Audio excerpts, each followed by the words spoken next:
Hello everyone! So this is Edmond, Mintaros Channel, isang content creator at gumagawa ng mga tutorials katulad ng laptop, PC, troubleshootings, mobile device, troubleshootings at marami pang ibang klaseng tutorials na sinashare ko dito sa aking channel. At sa video ito ay pag-uusapan natin at i-guide ko kayo on how to transfer money from Easybuana Savings Account to a Cbanks account. So kung ikaw ay gusto mong mag-transfer gamit lang yung ating Easybuana account, My Savings, at hindi mo ito kabisado kung paano ito i-transfer to any e-wallets or sa mga bank accounts, ang video ito ay makakatulong sa iyo as your guide. Kaya wag na natin patagalin at start na natin. So ang next step ay kailangan lang natin mag-login or i-open lang natin dito yung ating Easybuana app and then i-click mo lang. At once na open na natin dito yung ating Easybuana app, so kapag wala ka namang account dito, so pwede kang mag-create, itap mo lang dito sa baba yung create an account and then i-follow mo lang dito yung prompt instructions. Kapag may account ka naman na, and then itap mo lang dito yung login.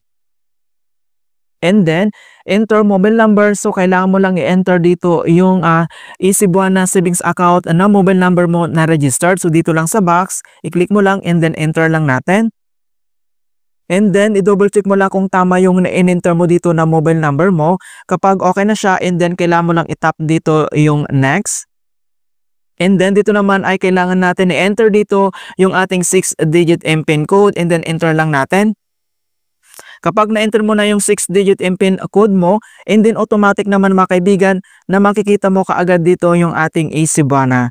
So dito sa bagong upgrade version ng Easybuana, so mayroon na ditong My Wallet and then My Savings. So dito lang sa taas, kapag gusto mong gamitin yung My Wallet, i-select mo lang, or kapag My Savings naman, kailangan mo lang i-click dito yung My Savings. Ayan. So makita mo naman dito yung savings balance mo and then yung account number mo nandito lang mga kaibigan. Okay? So makita mo kaagad.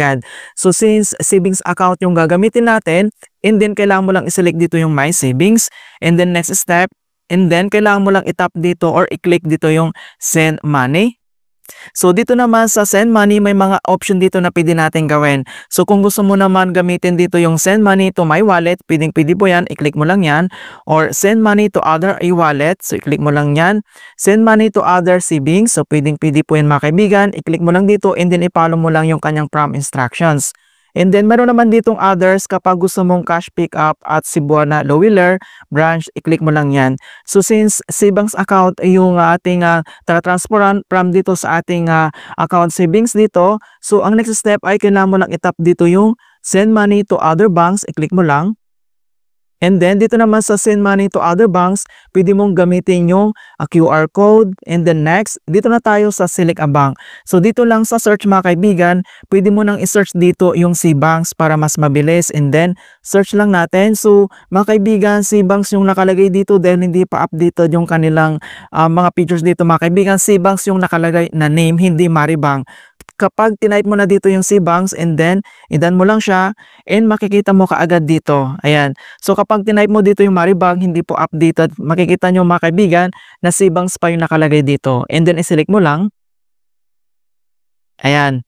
Okay, so Send Money, enter Send Money details. So makita mo naman dito yung Cbank Philippines and then ito yung ating My Savings, yung laman ng ating savings account.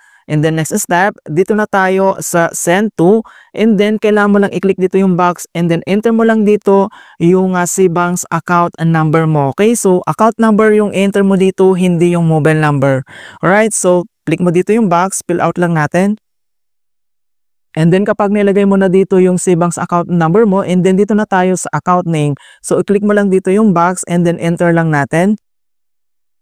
Okay, so kapag na-enter mo na dito yung account name and then dito na tayo sa amount, so makita naman dito mga kaibigan na mayroon po siyang convenience fee na 15 pesos talaga. So i-click mo lang dito sa box and then mga kaibigan, enter lang natin dito yung amount. So dito mga kaibigan ay mayroon po siyang minimum amount na kailangan natin na i-send. So mayroon po ditong 400 pesos mga kaibigan yung minimum amount. So dito mga kaibigan, kapag may laman yung account mo, pwede kang mag-send, pero mayroon po siyang amount na kailangan natin i-send. Ayan, so since meron tayong ditong 450, so isisend na natin dito yung ating 400, and then yung convenience fee naman doon ay kukunin na lang doon yung convenience fee na 15 pesos. So hindi po yun ililess doon sa 400 mga kaibigan. Okay, so type mo lang dito yung amount And then, dito naman ay may maximum amount na pwede natin i-transfer dito for about 50,000. Ayan, so makita mo naman dito sa baba mga kaibigan. And then dito naman sa remarks, so nasa sayan is an optional kung gusto mong lagyan ng remarks. And then select upon transfer service, and then makita mo naman dito yung InstaPay.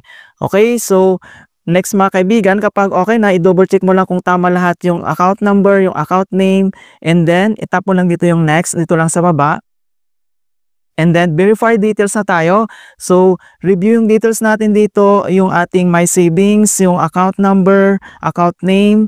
And then, mga kaibigan, makita mo naman dito yung ating amount na nilagay natin dito, and then yung fee niya 15 pesos. Tignan nyo. So, kailangan mong magdagdag talaga dito. Dapat may extra yung balance mo, yung account balance mo. And then, kapag okay na siya, dito naman sa baba, makikita mo dito yung all good. I-click mo lang yan. And then, kailangan natin enter dito yung one-time pin na sinend dito sa ating Cebuana account number. Kapag na-enter mo na dito yung one-time pin code, and then itap mo lang dito yung next. Okay? So, makita mo na dito na success. So, send money successful. So, si Banks Philippines na dito lang yung complete details.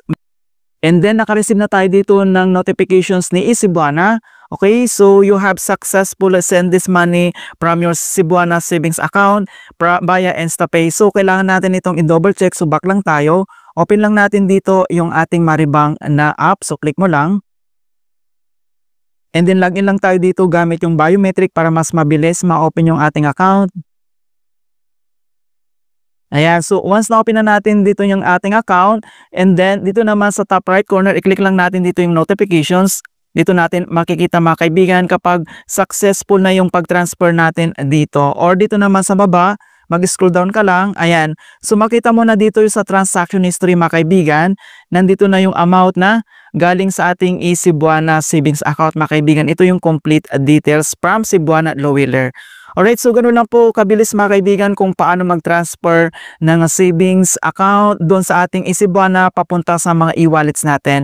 In hope na nakapagbigay ako ng konting kalaman at guide tungkol sa Cebuana tutorials. Thank you guys and see you in my next tutorials.